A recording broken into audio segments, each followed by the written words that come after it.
absolutely incredible episode 2. Hearing these young people talk about Black History Month and maybe even making Black history themselves one day was simply amazing. And of course, it's always an honor to partner with my wife, Sierra, who is the director of the Black Achievers Program with the Central Kentucky YMCA. And so that was amazing, right? But for episode 3, we're gonna go back to our original cohort of young people at the Woodhill Community Center as they dive into the challenges that they faced in 2020. And even though they're talking about their experiences from 2 years ago, the conversation is still relevant today. And in this first segment, they talk about the relationship between law enforcement and communities of color.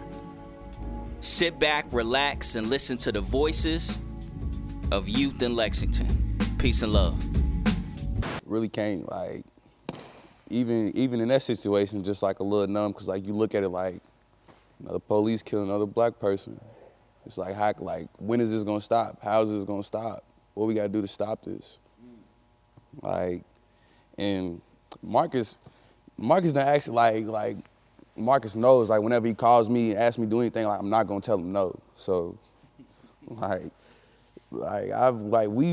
actually like talked to like police officers and stuff like that, and I like let them know, like, y'all like one of my, like, not even like pet peeves, but like I worry about y'all every time I go out.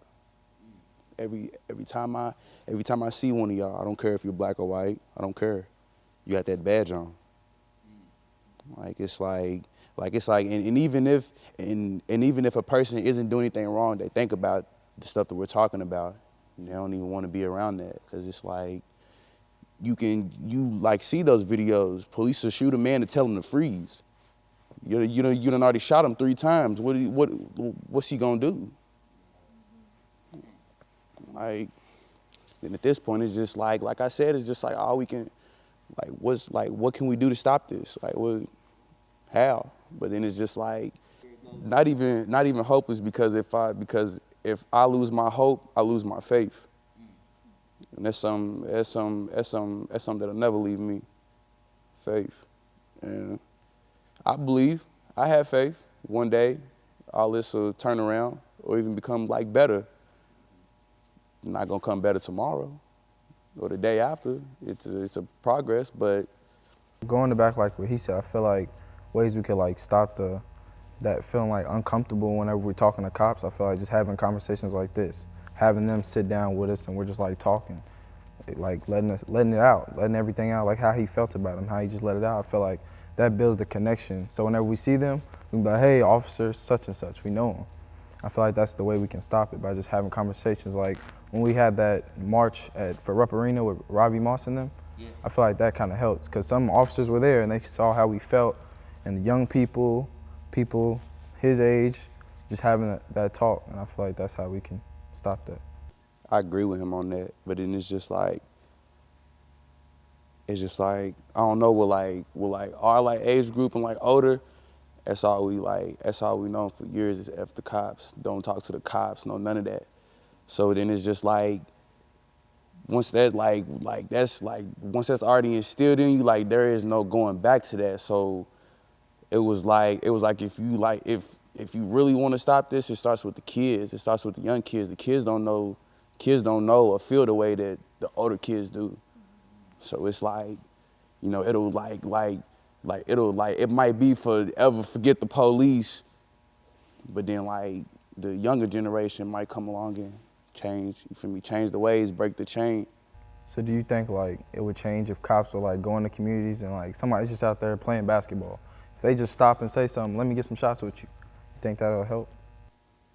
I've seen it. I've seen both sides of that. I've seen police pull up and, you know, try to play around, and then I've seen the other side, police try to pull up and play around. Nah, get up out of here. We don't want you over here. We trying to hoop. We don't feel comfortable with you here. So it's just like, hey, what can you do? Especially with those people that really don't want to hear what you got to say. Felt like kind of going off what you were saying, you know, just the police, you know, trying to go in that direction. I think that's a very small step in the kind of change that they can make in our community, because it takes more than just sitting down and talking, you know, because a lot of them are numb to our issues. A lot of them, you know, they just want to prove a point that they're not the bad guy, you know, we're not bad, we're not evil, but, you know, they don't understand that what they're doing is wrong.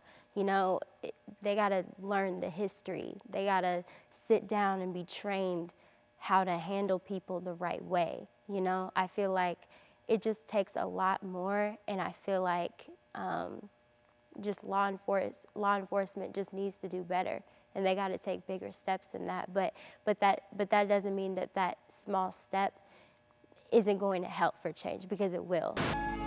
Wow.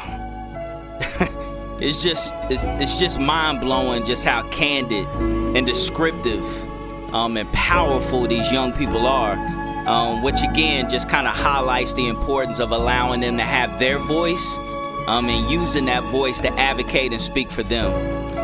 So for the next segment, they're going to talk about how the social unrest and the spike in violence within their community impacted them and their mental health. With 2020, you know, I feel like I've experienced a lot of racism. I went to an all-white art school, you know, that was pretty tough. You know, I was very connected to my blackness thanks to my dad and, you know, the rest of my family, not losing, you know, not being whitewashed, because it's easy to get whitewashed when you're in a community of white people. You know, that's really hard. And, you know, also being in the musical theater and, you know, singing and things like that, and not being in sports. And, you know, like, it was just kind of, sometimes I felt a disconnect, but I wasn't completely disconnected from my blackness. But I'll just be honest, I never truly experienced a ton of racism, but in 2020, I just experienced a lot. Like, I feel like with the election, I feel like with police brutality and people expressing their beliefs, people that, a lot of people that I thought were my friends unfollowed me and blocked me and ghosted me after I made a video expressing how passionate I am about Black people and my people and how we need help. You know, I just experienced a lot that, you know, like, I saw it on TV, but it was interesting to feel it in real time, to feel it from people that are close to you, and you're like, oh, wow, okay, I guess you're really not that close. You know, ride or die, no, not really. Before 2020, I never really noticed it. Like, talking about, like, both sides, like the white and black side, I never really noticed any difference. Obviously, I felt the change in settings, but it never felt abnormal to me. But with all of this, I've started to recognize how people see me in a different way, or the lack of, like, the not caring, or like, because obviously it was a huge movement, but seeing people just not give attention to it or just brush it off I noticed it, and it rubbed me the wrong way, basically. So seeing that, and then also feeling not accepted on both sides while still trying to claim both of them at the same time. Talk about that a little bit, like that. That's really tough. Like, I've always, like, I had this thought a while ago, like, seeing a police officer, I would say, oh, I hope they see me as white when I see a police officer. But when I'm around Black people, I'm like, I hope they accept me as I'm Black. And so just trying to pull from both sides while still, and it led me to being isolated, like not talking to anybody. So, yeah. Well, the first thing I thought about whenever all this was going on was like, dang, the hood's hot now. Cause like, it was shootings, people's cribs getting shot up, people getting just, like, life, for real. Everything that you would see on like the news is right out here is happening. You know, and Wood Hill ain't been like Wood Hill for like the longest. So like once once like this stuff started happening, I'm like, what's really going on? Woodhill ain't been popping like this for years. But it's like, I don't know, like I wouldn't even say weight, but like the impact that it's put on me, cause I've been living out Woodhill more than 10 years for sure. Like my mama live out here, like my granny, like I take care of them. So if anything happened to them, you know, like I'm gonna spaz. My mental health ain't gonna be right. So it's just like, and then like with all the stuff that's happening out here with like these young kids, and like you either went to school with them or you play basketball, talk to them or know them, like it's like, dang, like I'm not your daddy, but like you know better. Like, come on now, what you doing? Plus, like, you never know who you could hurt. You might be going after somebody, and there might be kids around. Like, and sometimes people don't care, and people just get to shooting. Like, I lost a niece. Like, I lost a niece in 2020 because the house got shot up. She was 2 years old. My baby was on the news. Like how you all that type of stuff right there is just like whatever you was going through with that person, definitely could have handled it a different way or could have dropped it, whatever it is. You know, and I'm not talking about that situation. I'm just talking about period, anything, because a lot of people getting killed for what? I would have to agree, like, everybody's dying for no reason. It's like they're dying for nothing now. But like, it's scary, and because like I'll be in my bed at like almost midnight, and then you just hear pow, pow, pow, pow, pow, and it's like, yeah. Again? And then it's like, you don't even want to live there no more. And then like, I got friends who don't live in this neighborhood, and then their parents are like, oh no, they can't go over there because of all the violence. So like, I can't even have a bunch of my friends over where I live at. I have to like always go to them. And it's just crazy. People just are doing stuff without actually thinking about the repercussions of it. And then like getting like text messages and stuff like that from like, you know, like the leaders and stuff like that around the community and stuff like that, getting phone calls, like you don't even know what's going on, but you getting a call like, hey, are you all right? You know, yeah, I'm cool. A couple things that happened on, woo, woo, woo. Yeah, I'm all right. I'm just checking on you. Stuff like that puts like a smile on my face, because like I might feel like I ain't got nobody, but then just like getting that phone call, like, hey, somebody was just out shooting near you. Are you okay? Checking in on you. Like that's loyalty right there. You feel me? Sheesh. Just remarkable imagery as these young people pull the curtains back and allow us into their minds and hearts of everything that they've had to deal with the last couple of years. And unfortunately, this next segment doesn't get any lighter. Obviously, we've seen drug use on the rise. We've seen overdoses on the rise as well through the pandemic. And so for this next segment, these young people talk about drug use, which is often glorified in popular culture, whether it's music, Netflix, or TV, right? And so my question to them was, are they self-medicating or are they clout chasing? And here's what they had to say. Our generation, the other generation, they've been going for a minute. And I don't know, it's just like hearing like rappers and stuff like that, you like mainly hear it in rappers and singers and stuff like that, like they'll tell you like, you know, take the drink to ease the pain, or, you know, whatever, pop the pills to forget about my dead, you know, stuff like that. I can't really say like how like they feel, because I might go at it a different way from dealing with one of my dear friends, you know what I'm saying? I might, like, one of my friends might have just died, and, you know, I might just deal with it. I won't take no pill or drink or whatever. I might even go out. I'd rather go out or something before I even do some stuff like that or something like that. I feel like the solution to everything is always doing some type of substance, you know? And it is glorified in every sense, especially the music industry. Like, Juice WRLD, like, talked about it in every single song of his. Like, you cannot find a single song of his that doesn't talk about drugs. And I thought that with his passing, it would kind of set a, you know, sense of, oh, this is serious, like this can happen, yet people still do it. It almost enhanced it. And so just things like that. I mean, the worst I've taken is like Flintstone gummies, but like I see it, like, I mean, I see it at school, I see it everywhere. And it's worshipped. It's a sense of, yeah, everyone wants to do it. Like he said, it's worship. People, like, we always see everybody, basketball players. I know that all these D1 athletes smoke it, playing just fine, and that's their excuse for doing it. I'm playing good without it, so I mean, I'm playing good with it, smoking it, so they just continue to do it. And then that leads to the whole team doing it together.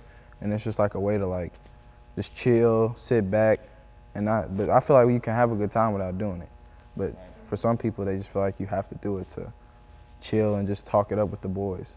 Well, like, I feel like every day there's like a new aesthetic to follow, and then people will want to be like that, be like another person, so then they'll copy them and then be like, oh no, I came up with this, and then it changes another day, then they're changing really quick, and I'm like, well, what happened to yesterday's?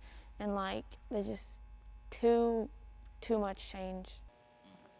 Yeah, I feel like social media makes it way worse, and also just like the music industry makes it worse. I mean, yeah, everything may not be bad, but everything's not for everybody. And also just like, it's just aesthetic is just such a big thing right now. Like, you see different aesthetics on TikTok, different aesthetics on people's Instagrams, to where it's so pleasing that you get caught up in making it your real life when it's not, and it's not okay. Like, I've been to parties and I've felt peer pressure, and people tend to downplay it, like, oh no, you don't have to do this if you don't want to, but then they're psychologically making you feel like you need to because everyone else is doing it. And if you're not, you're a lame, or oh, you're a lightweight, or you don't do that. Like, and I mean, if I don't, what's wrong with that, you know?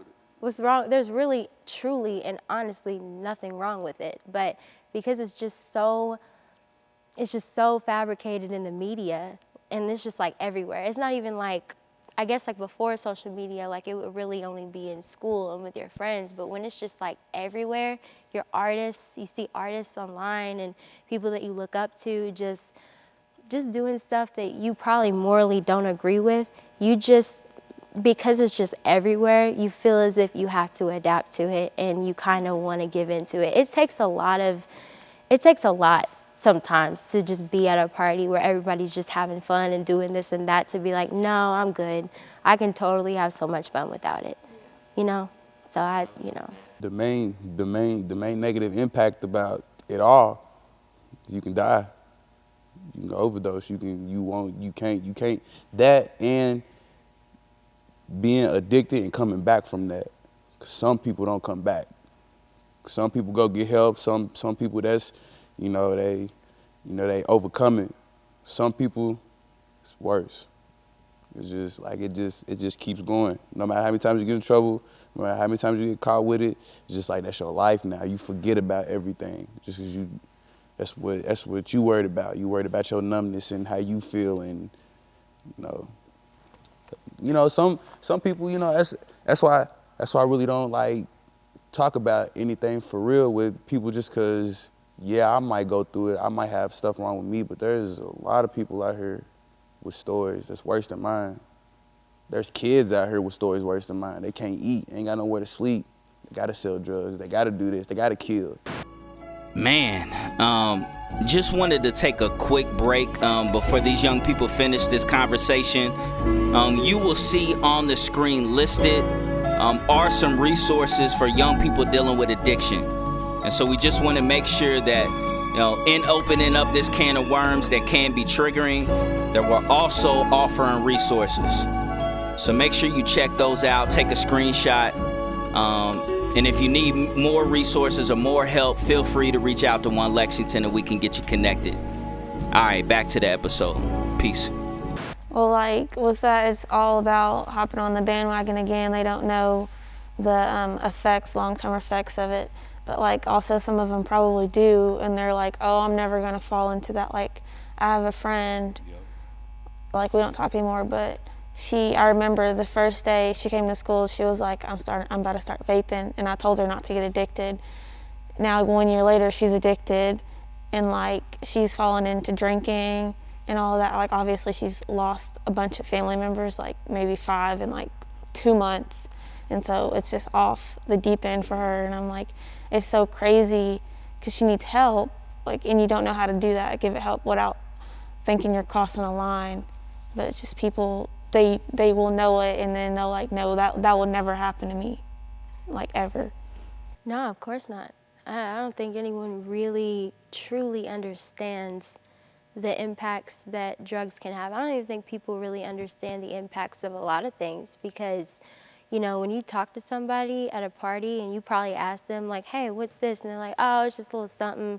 Like, trust me, it ain't nothing. It makes you feel good. Look, my homie's over here, he's fine. You know what I'm saying? So then you just, Homie be stressed out. right. And you're over here like, are you sure? You know?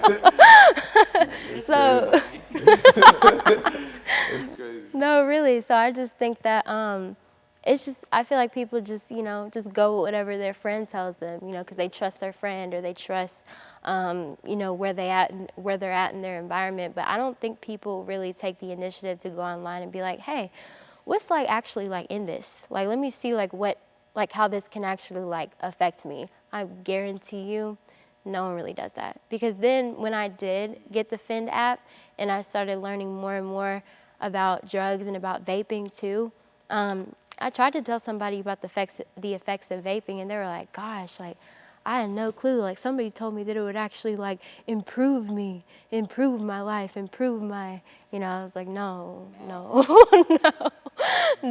So, you know, I've seen it happen in real time, and I've seen people, I can tell that they're going through a lot, and then I can see a change in the amount of drug use that they're partaking in, or like when they're at a party, they're drinking more and more, and you know, I can tell that the numbness is making them feel good, you know, like they're just so caught up in the fact, gosh, I feel so great right now, like I feel so good, like I'm not feeling hurt anymore, and I've been feeling hurt all week, all month, all year, you know, and they just get so caught up in that. And you know, it's hard, I understand in a way, because you know, even though I haven't gone through it, I understand wanting to just feel good for a little bit, or feel good, you know, like it hurts that I lost my sister, but it takes a lot for me not to go to a terrible path, you know, to try and not feel anything bad. Like you said, like me and Jarvis be at a party, and I know and he don't know. Like I've like for sure been there. Like I've even had like people with me, like had to like tell them like, bro, don't just cause everybody else is doing this don't mean you feel me, you ain't, be yourself, man. You already cool. They might be looking at you weird, but they looking at you cause you different. There's nothing wrong with being different, bro. And if it's really a problem, and like you my homie, we can leave this party. Cause I'm not going in and you not going in, and I'm not comfortable if you not comfortable. That's dead, cause we gotta make it home tonight. And that's like another part of like taking them substances and like things like that, cause like you said, other people's tolerance might be up there, but they might be peer pressuring somebody that gotta drive home, and they done already let them do it. And that person's messed up, gone. That person still gotta drive home, and that person might have pulled up by themselves.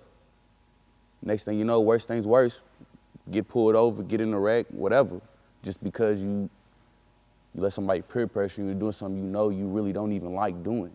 And that's it. That's a wrap for episode 3. Obviously, this conversation lasted for hours, and we're just giving you a snapshot of some of the things that these young people talked about. But we'll definitely be coming back with more with this group in future episodes.